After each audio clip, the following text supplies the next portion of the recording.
I welcome everyone to the new format of stories. I hope you like this change. Write to me about it in the comments. I won't detain you. Let's get started. Story 1 from user awaiting death. Got a report of a missing husband. He told his wife and family of 6 children that he was going to get his tires changed, but never returned. And this was 12 hours ago. They had purchased another house in a neighboring community, and the relationship with the wife was under pressure. So the wife assumed he was staying at the other house and claimed he would never kill himself. The strange thing about this report, though, was that he emptied his personal bank account into his wife's this morning as well. The wife explained this off saying that they recently had a fight about finances, and he agreed that he was bad at money and maybe they should just have a joint account that she controls. On a hunch, I asked his 14-year-old boy if there were any areas in the mountains nearby that his father enjoyed going, and the son identified a road about 10 miles away. It was nearing midnight, but I decided to drive to the top of this old and abandoned Forest Service road. As I drove through the snow and started to climb the road, I felt a gut feeling that I would 100% find this guy up there, either thinking about or already acted out, destroyed himself. The snow-laid gravel road had some sign of travel, but no real indication of how fresh the vehicle tracks could be. As I reached the top of the road after an hour of travel, I was honestly surprised that I did not find his black truck. I spent the drive back down thinking about gut feelings and how they are unreliable, but that I somehow felt different about this one.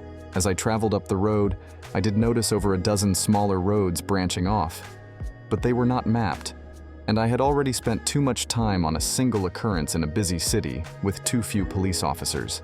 Nonetheless, I decided to check a single of these secondary roads, and about 3/4 of the way down, I picked a road at random to check, and sure enough, my headlights lit up the back end of a black truck about 100 yards past the first corner. Even if I hadn't memorized the license plate beforehand, I wouldn't have had to run it.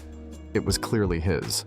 I radioed that I had found the truck, parked my vehicle, and traveled the 20 feet to his truck with my heart beating like I was doing it at a sprint rather than a normal walk. What I found inside was a mess of brains and blood caused by a self-inflicted shotgun wound under the chin. I'll save you from the description.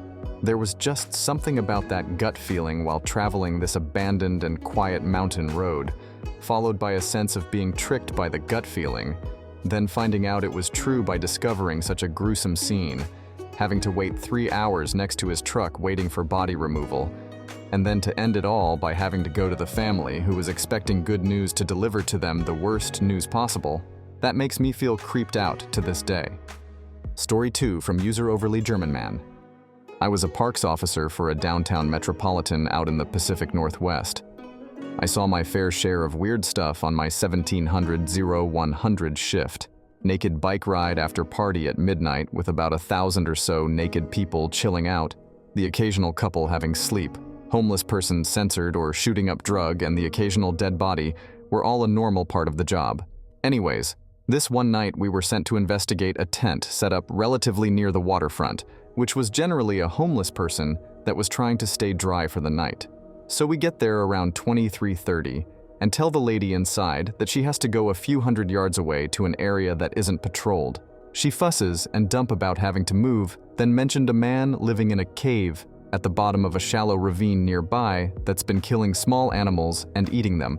We ask her for more information, and she points to a general area about 50 yards away through some thick brush. The general area most people wouldn't wander past. My partner and I start to walk through the thick brush with just our flashlights and eventually stumble upon the ravine.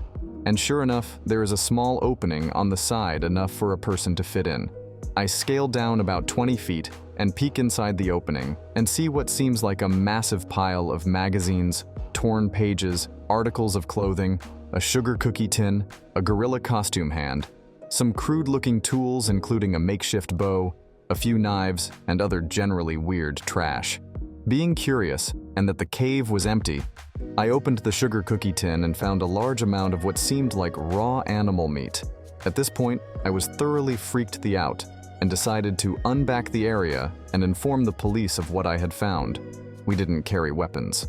We never found out what came of the guy who was staying there or what was going on there, but definitely freaky at around midnight in pitch black conditions. Story 3 from user cis white mealworm. For some reason, the censored always hit me the hardest. I had a good friend that killed himself in high school, so censored is a touchy thing, not just for everyone, but especially for those who have personal experience with it. I've seen 3 censored by gun, 2 hangings, and a handful that did it intentionally by using drugs of some sort or other methods. Long story short, guy shot himself in his garage with a .357 Magnum. I have a pretty strong stomach, thankfully because of experience, but I believe I accidentally stepped on a piece of his eye. When I cleared the call, I went straight to the locker room and cleaned the bottom of my boots for a good 40 minutes. I repeated the cleaning process at home too. Now sure, that's not exactly creepy, just disturbing. But here's this one. We get a call from the hotel off the interstate.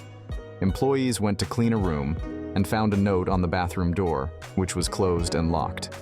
It read, "Don't come in, call 911. So the front desk did just that. We get there and she shows us the room. We try knocking on the bathroom door. No answer. We weren't even sure if there was someone in there or not. The on-site manager told us we were allowed to force entry into the bathroom. She was concerned because none of the employees ever remember the guest checking out. My partner gets the door open, and it was like something off of a horror movie.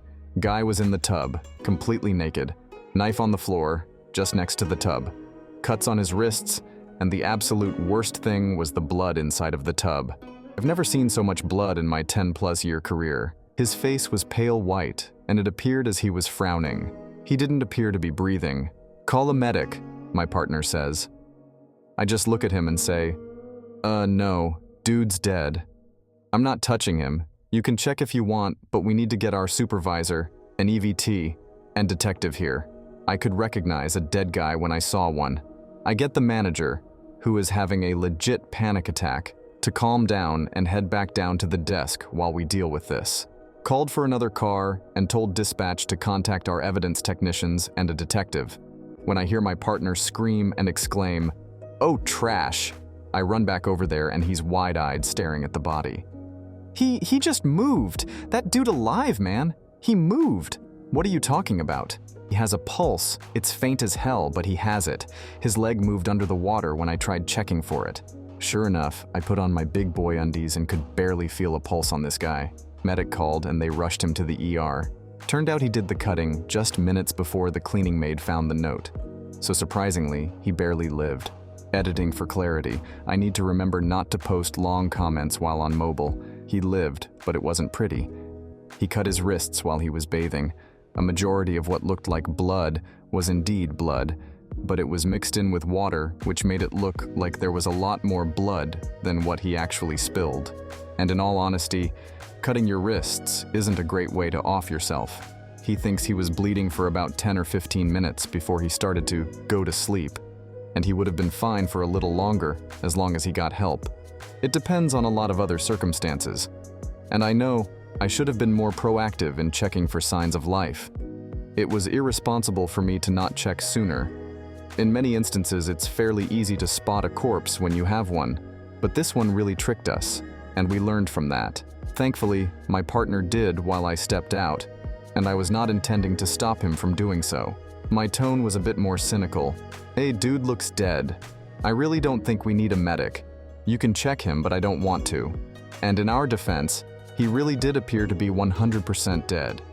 No chest movement at all, pale skin. It looked like he could have been there for at least hours. But like I said, I was wrong, and I acknowledge that. Sometimes you forget that your experience and training isn't objective. And still being relatively new then, it was a learning experience for me. You can bet that from there on, we both were more cautious. Story 4 from user Obscure Poster. I posted this before when a similar thread like this popped. Not me, but my friend is a cop in a major Canadian metropolitan, and one night that we were supposed to go out after his shift, he decided to pick me up in his cop car, since he was almost finished his shift, and was just going to drop the car back at the depot. On the way though, he got a call that someone was complaining about noises coming from their basement that sounded like a person. So he decided to make that his last stop. I was told to wait in the car while he talked with homeowner and checked it out. He was gone for about half an hour before we came back and had this terrified, amazed face on him. Apparently, the homeowner was hearing loud thuds from his basement for a couple of weeks, but on the day of the call, they were really loud and scaring him. He had a walk-in basement, so he thought maybe someone had broken in. My friend goes to the basement to check it out with the homeowner. Basement is all dark, and the lights need to be turned on from the electrical panel. So they get to the panel, and my friend says he saw something in the corner of his eye. He turns around, and at an end of a hallway which leads to a cold storage, he sees a guy facing the door of the cold storage, just standing there. He yells at the guy to turn around, but he doesn't. Homeowner sees him too, and is really scared. Friend asks the guy to turn around once more before hitting the switch for the lights, and the guy, ghost at the cold storage, just disappears when the lights come on.